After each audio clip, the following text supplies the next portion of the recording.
যখন আমরা আমাদের কমফোর্ট জোনের বাইরে গিয়ে কিছু করি আমাদের মনে অদ্ভুত একটা ভয় কাজ করে। আর এই ভয় কাজ করাটা স্বাভাবিক একটা ব্যাপার। আর এই ভয়টা এই জন্যই আমাদের মধ্যে কাজ করে কারণ আমরা নতুন কিছু করার চেষ্টা করছি। আর সেই নতুন কিছুটা আমাদেরকে হারাবে না জেতাবে সেটা কিন্তু আমরা তখন বুঝতে পারি না।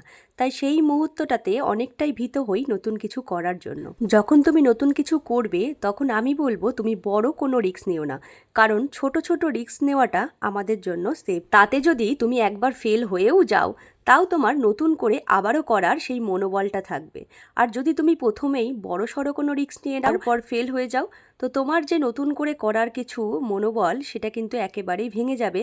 আর দ্বিতীয়বার তোমার মধ্যে আর সেই সাহসটাই থাকবে না যে তুমি নতুন করে কিছু ট্রাই করবে। আমি আমার ক্ষেত্রে কখনোই কারোর সাথেই কম্পিটিশন করি না, কারণ কম্পিটিশন করা মানে কখনো সে আগে থাকবে বা আমি পেছনে থাকবো, আর নয়তো আমি আগে থাকবো সে পেছনে থাকবে।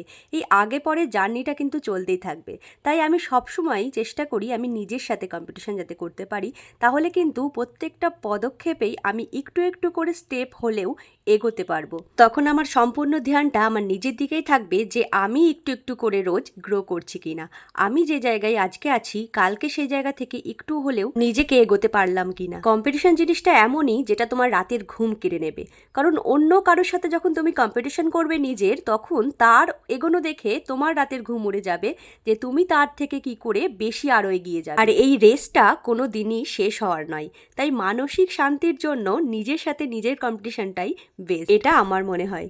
তোমাকে ছুটতেও হবে না আবার থেমে থাকতেও হবে না, শুধু চলতে হবে। চোখ বন্ধ করে বিশ্বাস রাখতে পারো সৃষ্টিকর্তা তোমার সাথেই থাকবে। যাই হোক, মেকআপ লুকটা তোমাদের কেমন লাগলো অবশ্যই কিন্তু আমাকে কমেন্ট করে জানিও। ভালো লাগলে ভিডিওটাতে লাইক